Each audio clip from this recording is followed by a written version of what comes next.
At 7:30 on the morning of May 8, 1942, Lieutenant Junior Grade Stanley Swede, Vtasa sat strapped into the cockpit of his Douglas SBD-3 Dauntless on the pitching flight deck of USS Yorktown. Below him, deck crew scrambled.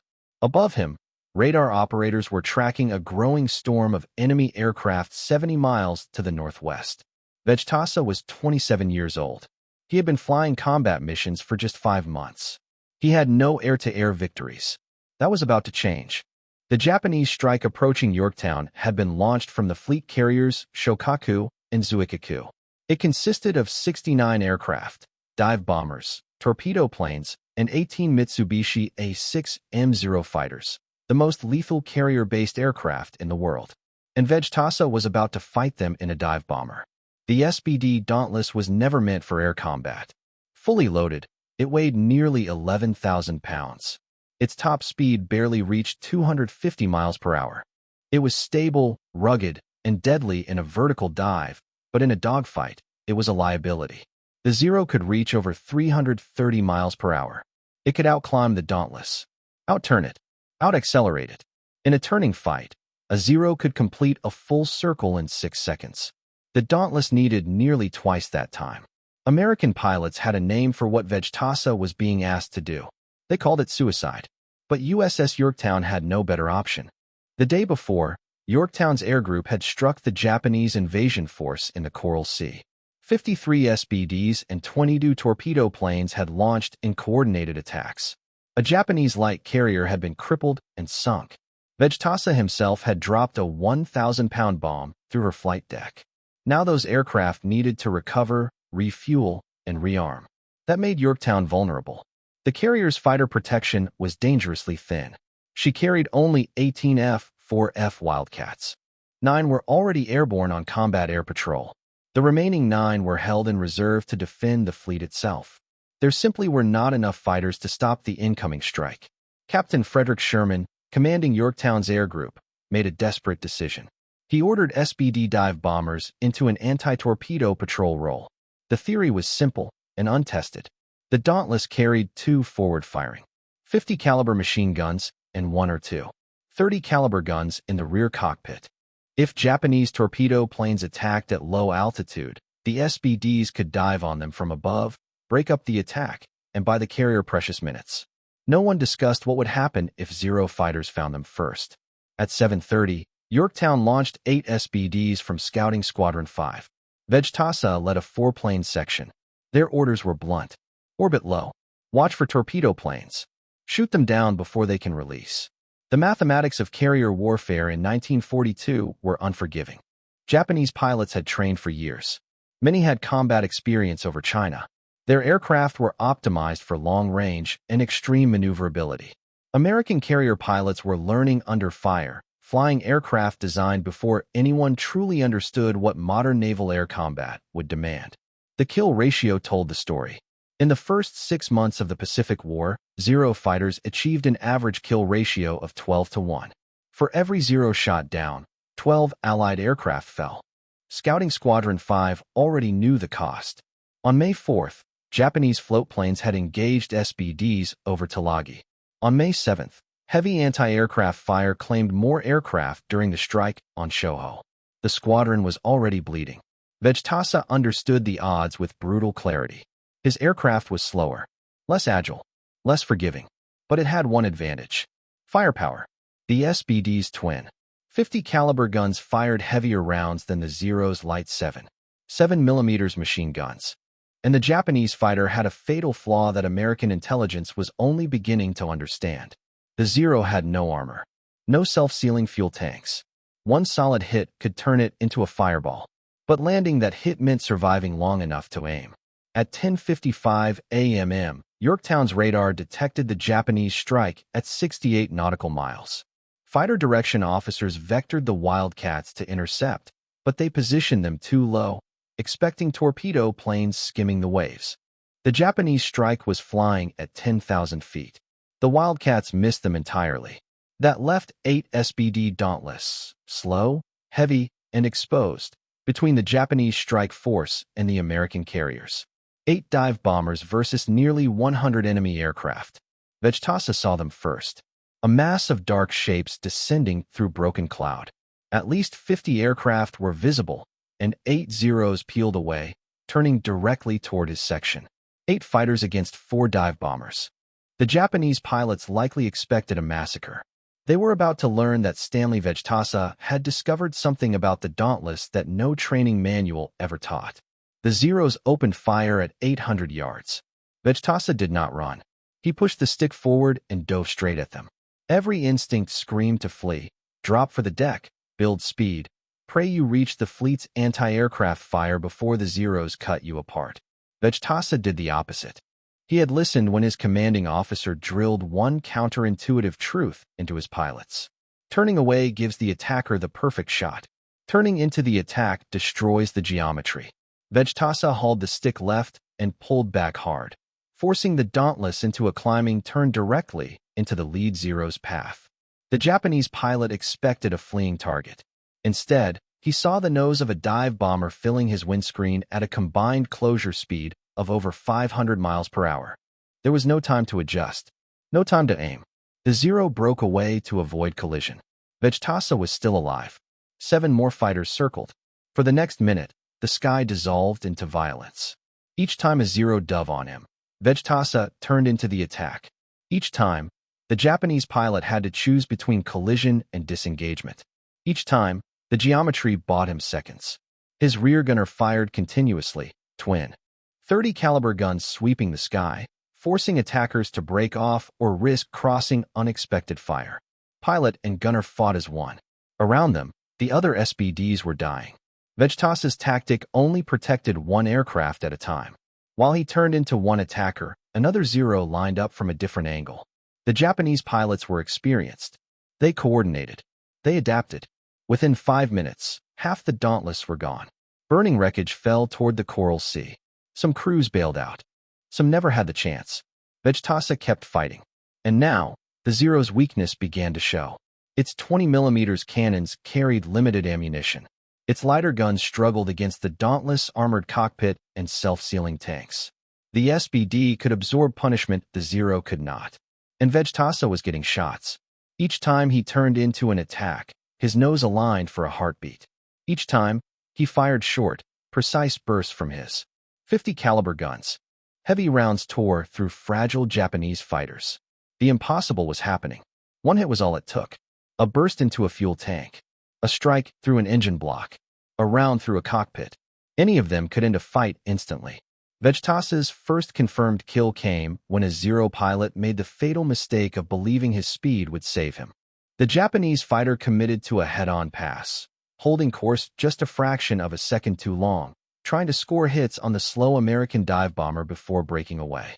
That fraction of a second was enough. Vtasa's twin, 50 caliber machine guns opened fire. The heavy rounds smashed into the Zero's engine cowling. Oil and coolant erupted in a white mist. Flames followed instantly. The fighter rolled inverted and fell out of the sky, trailing smoke all the way down to the Coral Sea. Moments later, it happened again. Another Zero dove straight in, confident, aggressive, sure of his advantage. Another head-on attack. Another misjudgment of timing and geometry. Vtasa fired a short, controlled burst. The second Zero disintegrated in midair. 2 kills. In a dive bomber. The third was different. This time there was no room to maneuver, no space to disengage. The Zero and the Dauntless came at each other on a pure collision course, nose to nose, the closure rate exceeding 500 miles per hour. Neither pilot yielded. At the last possible instant, both aircraft banked slightly. They passed within feet. Some accounts from nearby pilots claimed Vtasa's wingtip actually struck the Zero's wing, shearing it clean off. Whether collision or gunfire finished it hardly mattered. The Japanese fighter spun away and vanished into the sea. 3 Zeros destroyed. Stanley Vtasa had done the unthinkable. But the battle was far from over. The Japanese strike force was still inbound. Torpedo planes were already lining up their attack runs on USS Lexington and USS Yorktown. Half of the improvised anti-torpedo patrol was gone, destroyed in the opening minutes of the fight. Vtasa turned his battered Dauntless back toward the fleet. His aircraft had taken hits. Bullet holes peppered the wings and fuselage. Control forces felt heavier. Ammunition was running dangerously low, but below him, the torpedo planes were still coming.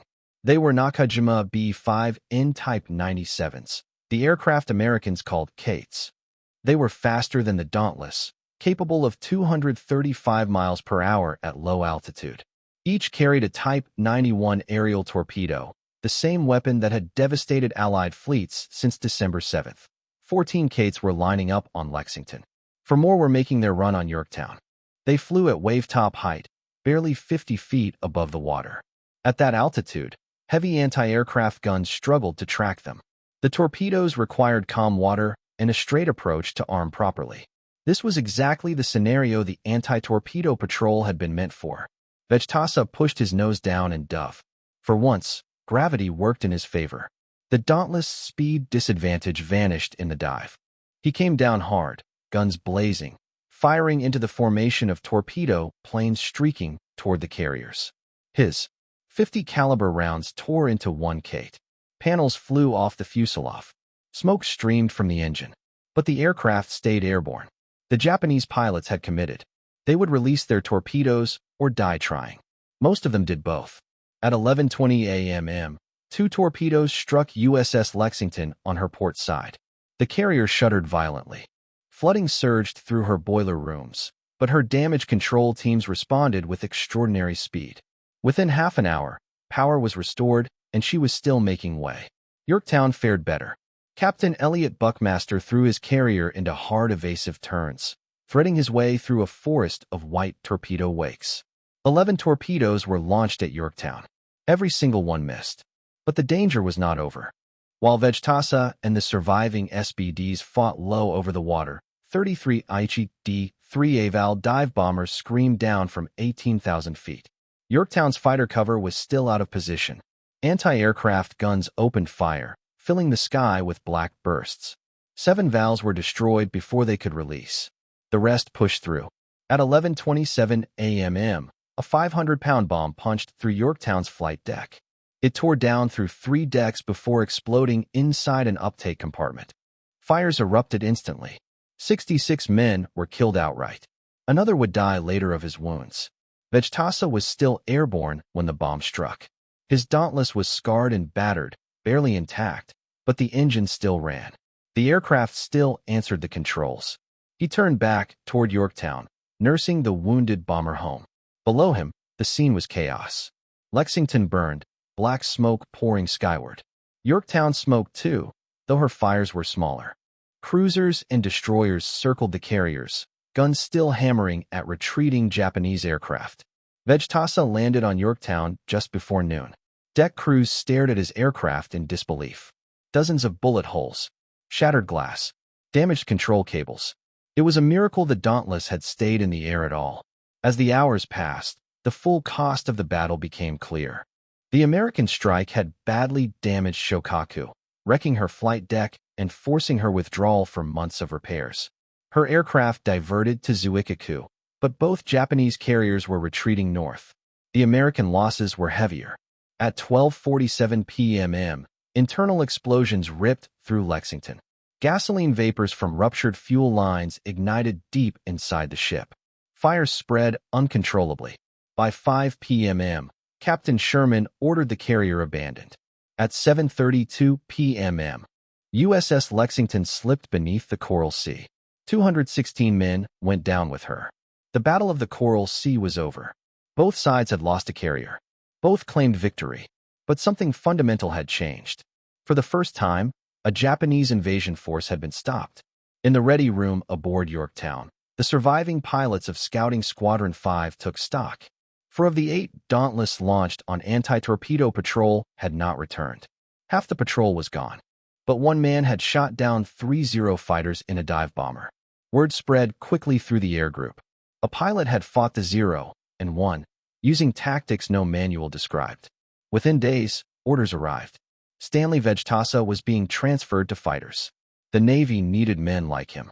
Only 3 fleet carriers remained operational in the Pacific: Enterprise, Hornet, and the badly damaged Yorktown, undergoing emergency repairs that would take 72 hours instead of 90 days. The next battle was coming. Midway was approaching. and the Navy could not afford to waste a pilot who had already learned how to survive against the deadliest fighter in the world. The Zero had one flaw that mattered. Above 350 miles per hour, its controls stiffened. Its ailerons grew heavy. Its roll rate collapsed. Its pilot lost precision. A wildcat diving at full throttle could escape a Zero that could not follow. Lieutenant Commander James flatly built his training around that fact. At Fighting Squadron 10, flatly rejected the idea that the Zero was unbeatable. He taught his pilots to fight with physics, not bravado. They practiced diving attacks again and again, learning to strike once, break away, and climb back to altitude before the enemy could react. They learned to fight in pairs, wingmen glued to each other's blind spots, each pilot protecting the other without hesitation. Energy management became doctrine. Altitude was currency. Speed was life. Turning fights were death. Flatly called his squadron the Grim Reapers. Stanley Vtasa arrived in San Diego in June 1942, his reputation already established. The pilot who had shot down 3 Zeros in a dive bomber. The man who turned into attacks instead of fleeing them. Flatly recognized instinctive talent immediately, but Vtasa was not content to simply follow doctrine. He challenged it. Another naval aviator, Lieutenant Commander John Thatch, had developed a defensive maneuver known as the beam defense, later famous as the Thatch weave. 2 aircraft flew parallel courses. When a Zero attacked one, both fighters turned inward, trapping the attacker between converging fields of fire. It worked, but Vtasa saw a problem. The maneuver was purely defensive. It kept pilots alive, but it did not destroy the enemy. Survival alone was not enough. Vtasa argued for aggression. Diving attacks from altitude. Slashing passes through enemy formations. One burst, break away, climb, attack again. Hit hard. Disappear. Return. Flatly listened. The Grim Reapers evolved. By September 1942, Fighting Squadron 10 was one of the most aggressive fighter units in the Pacific Fleet. And the war had changed. The Pacific shifts. The Battle of Midway in June had shattered Japanese naval air power. 4 fleet carriers, Akagi, Kaga, Soryu, Hiryu, were gone. Japan's best pilots and deck crews were dead. But Japan was not finished. In August, U.S. Marines landed on Guadalcanal, seizing Henderson Field and establishing a foothold in the Solomon Islands. It was the first major Allied offensive of the Pacific War. The Japanese response was overwhelming. Admiral Isoroku Yamamoto assembled a massive counterforce. For carriers, for battleships, 14 cruisers, 44 destroyers, thousands of troops destined to retake the island. The American response was desperation. Enterprise returned from repairs. Hornet was operational. The new battleship South Dakota joined the task force. Rear Admiral Thomas Kincaid commanded Task Force 61 with a single order: stop the Japanese advance. Fighting Squadron 10 embarked aboard USS Enterprise in early October. Vtasa was now a full lieutenant, serving as operations officer, third in command of the squadron. His transition from dive bombers to fighters was complete. On October 25, 1942, a PBY Catalina sighted the Japanese carrier force 360 miles northwest of the Santa Cruz Islands. For carriers, dozens of escorts, hundreds of aircraft, the enemy was coming. That evening, Admiral William Halsey sent a message to Task Force 61. 2 words: attack. Repeat: attack. Vtasa sat in Enterprise's ready room studying reconnaissance photographs. Shokaku, Zuikaku, the same ships he had fought at Coral Sea. 6 months of hunting had led to this moment. A near disaster. The day before the battle nearly destroyed Enterprise without a shot fired. On October 25th, another Catalina report placed the Japanese fleet at the extreme edge of carrier range. Kincaid faced a brutal choice: strike immediately and risk night recovery, or wait and surrender the initiative. He ordered the strike. Hornet would attack. Enterprise would hold fighters for defense. Then he changed his mind. At 2:25 p.m., Kincaid ordered Enterprise to launch 12 SBD Dauntless on a search mission.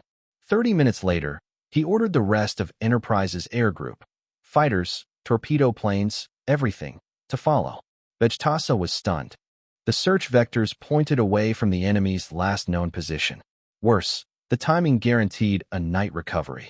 Enterprise was stripping herself of aircraft, while Japanese carriers were within strike range. The pilots protested.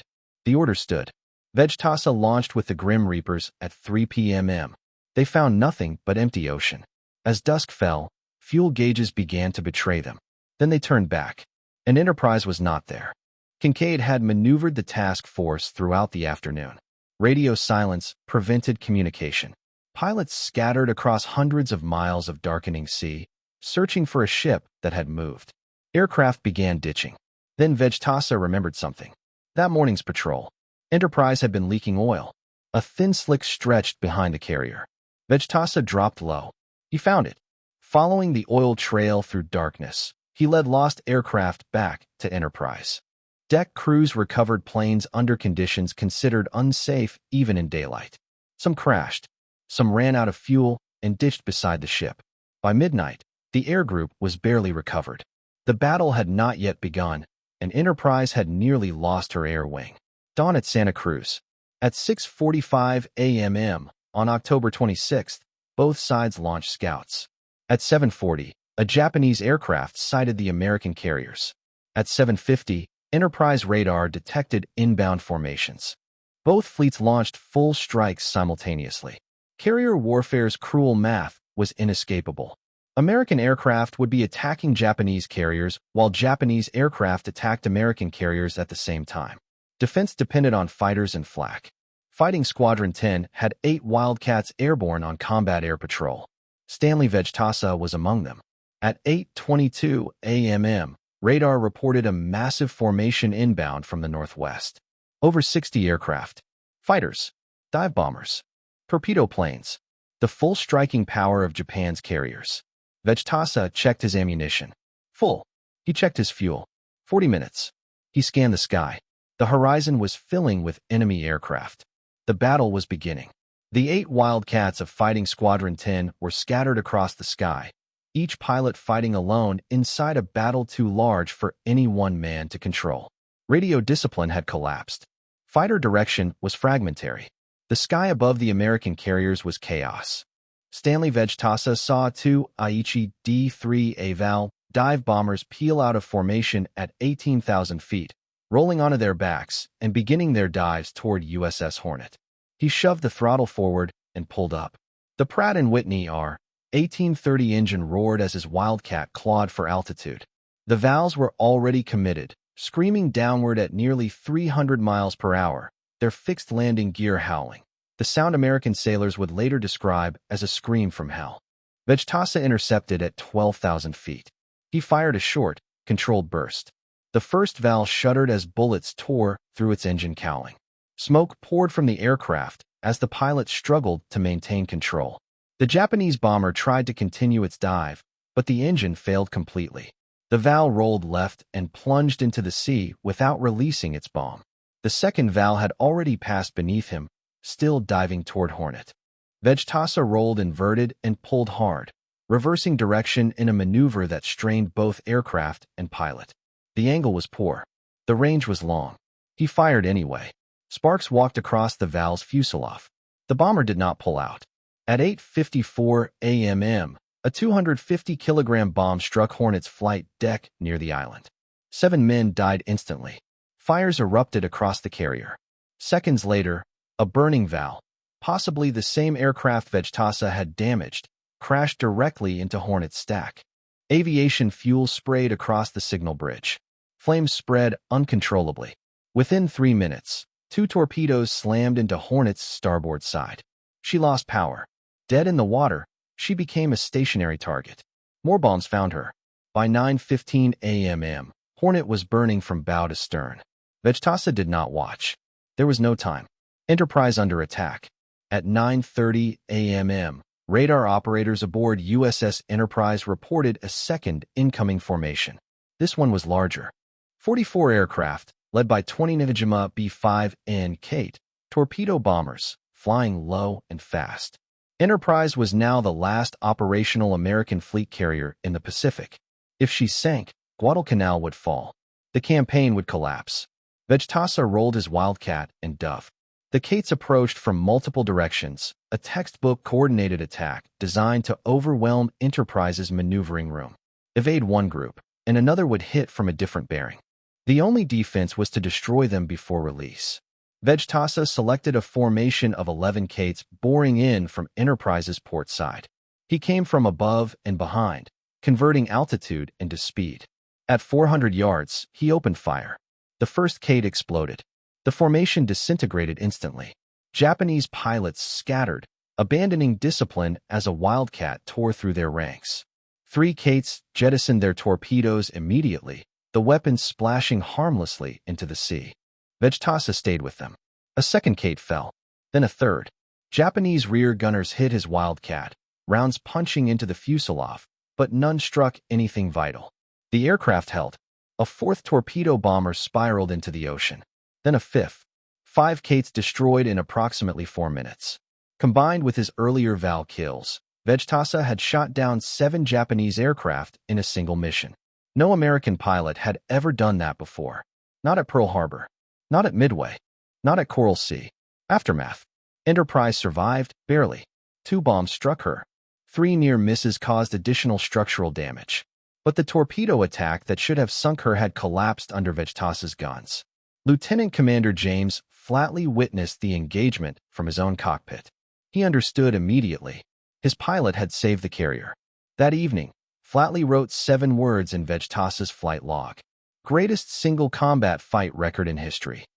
Flatley then did something he rarely did. He began drafting a Medal of Honor recommendation. The documentation was meticulous. 7 confirmed kills, a shattered torpedo attack, the survival of Enterprise. Flatley compared the action to Lieutenant Edward Butch O'Hare's famous February 1942 engagement, for which O'Hare had received the Medal of Honor after shooting down 5 Japanese bombers attacking USS Lexington. Vtasa had destroyed 7 aircraft under equally desperate circumstances. The recommendation reached Rear Admiral Thomas Kincaid. Kincaid had problems. Santa Cruz was, on paper, an American defeat. Hornet was gone. Enterprise was damaged. The carrier force in the Pacific had been reduced to 1 operational ship. Questions were already forming about leadership decisions. A Medal of Honor would attract attention. Attention would invite scrutiny. Why were 8 Wildcats defending 2 carriers against dozens of attackers? Why was fighter direction so disorganized? Why had Enterprise nearly lost her air group the night before the battle? Kincaid downgraded the recommendation. Vtasa received his 3rd Navy Cross. The citation praised his extraordinary heroism. It acknowledged the 7 aircraft destroyed. It did not mention the Medal of Honor. The decision stunned Fighting Squadron 10. Pilots spoke of it quietly, years later. Many believe Vtasa had earned the Medal of Honor twice over, at Coral Sea and again at Santa Cruz. Vtasa said nothing. He accepted the Navy Cross and kept flying. What Santa Cruz changed? Strategically, Santa Cruz told the real story in the weeks that followed. Japan had sunk Hornet and damaged Enterprise, but at a terrible cost. 99 Japanese aircraft destroyed. Dozens of veteran pilots killed. Losses Japan could not replace. Enterprise returned to service within weeks. Repair crews worked around the clock at Noumea, restoring her flight deck and systems. By mid-November, she was operational again, the only American carrier holding the line at Guadalcanal during the decisive naval battles of the campaign. The Japanese carriers never recovered. Shokaku and Zuikaku lost so many pilots they could not conduct major operations for months. The light carriers lacked trained air groups to replace them. By 1943, Japanese naval aviation was a shadow. The end of combat. Vtasa's combat tour ended in early 1943. He was sent stateside to Naval Air Station Atlantic City, where he trained new fighter pilots. The lessons learned at Coral Sea and Santa Cruz, energy management, aggression, discipline, were passed on to men who would fly Hellcats and Corsairs in the next phase of the war. His final tally stood at 10 1/4 confirmed victories. An ace, twice over. He never flew combat again. The war moved on. New carriers joined the fleet. New fighters filled the skies. New pilots carried the fight west.